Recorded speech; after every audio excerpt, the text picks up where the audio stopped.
आप भोपाल में कालिदास राष्ट्रीय ज्योतिष सम्मेलन में पधारे। आप कहाँ से हैं?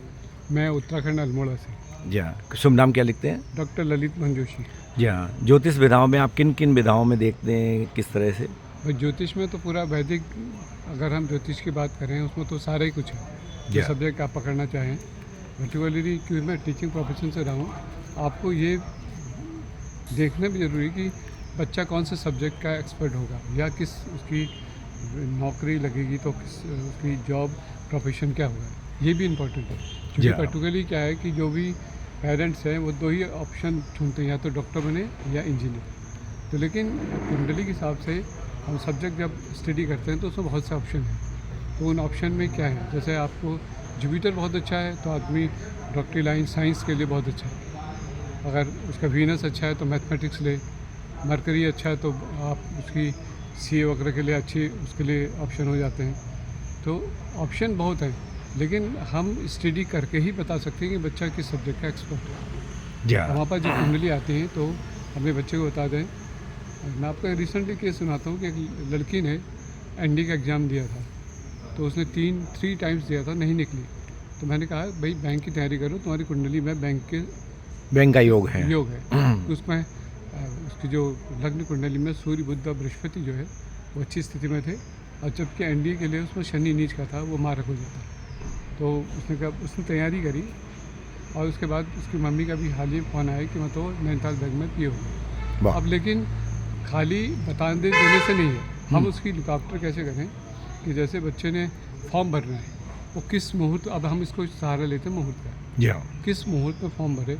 बहुत से योग हैं जो नेगेटिव हैं, उनको अवॉइड करके अच्छे योग भी बताते हैं। मतलब खाली हम गाइड ही नहीं कर रहे हैं, पूरा फॉलोअप भी करते हैं कि उसने कब फॉर्म भरा, तो ताकि उसको सक्सेस मिले।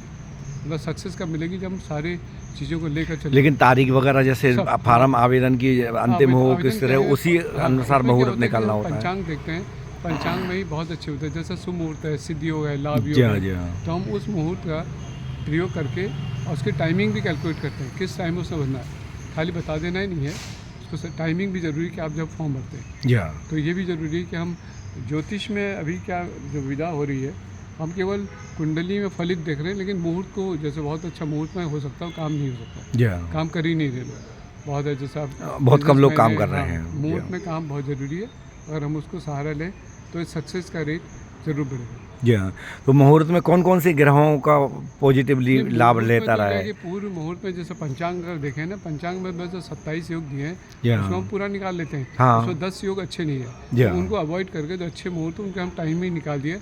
टाइमिंग का कैलकुलेशन है, जिसमें राहु काल को अवॉइड किया हमने।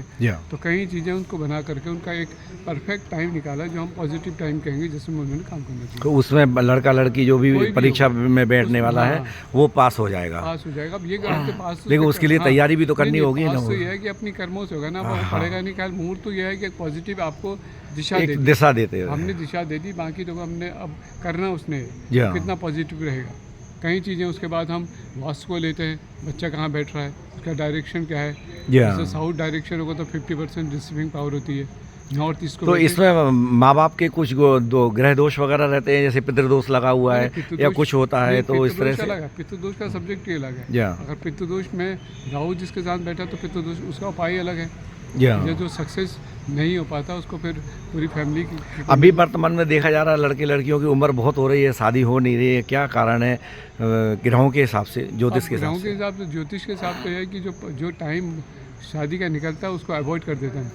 और दूसरी बात कि हम लेट मैरिज का एक फैशन हो गया कि मतलब बच्चे जो हैं वो जल्दी शादी नहीं करना चाहते हैं, तो वो एक टेंडेंसी या ट्रेंड बना है, वो ठीक नहीं है। हाँ, वो गलत है, वो पूरा। तो जो योग है, बच्चे माँ बाप की सुनते नहीं हैं, तो वो अपने हिसाब से चलेंगे। जब कमाने लगते हैं फिर वो सोचते हैं पहले हम कुछ पैसा जगह कर लें, तो उनकी आवश्यकताएं उस हिसाब से कि बदल गई बिल्कुल। स्टैंडर्ड वो सोचते हम अपने स्टैंडर्ड मेंटेन करें, तो ये, और शादियाँ फिर टिक भी नहीं रही है। हाँ, नहीं टिक रही है। इसी को लेके एक और है कि दूसरे अदर कास्ट में शादियों के लिए झुकाव हो रहा है, तो वो किन ग्रहों से होता है? ग्रहों के अब जैसे राहु है, राहु का लव मैरिज या कोई भी मैरिज इंटरकास्ट मैरिज कराता है, तो इंटरकास्ट मैरिज जब कराई तो वो उसके साथ एडजस्टमेंट बड़ा मुश्किल है। आप वो सफल जरूरी नहीं कि सफल हो जाए या नहीं हो, सक्सेस रेट तो बहुत कम है उसका। अब चल गई तो बहुत जल्दी डाइवोर्स हो जाते हैं, कहीं शादी ढंग से नहीं हो रही, जो हमारा कर्मकांड का जो प्रोसेस है वो होता नहीं है। जल्दी शादी के लिए कौन कौन से उपाय करना चाहिए? जल्दी शादी के लिए तो उपाय क्या है कि जैसे अगर लड़के की शादी की बात है तो वो शुक्र की माँ दुर्गा की पूजा करे, और बृहस्पति के लिए है तो वो अगर लड़के की शादी है तो बृहस्पति का उपाय करे, विष्णु भगवान की पूजा करे। जी हाँ, जी ये हाँ। है। बातचीत करने के लिए आपका बहुत बहुत धन्यवाद। Thank you.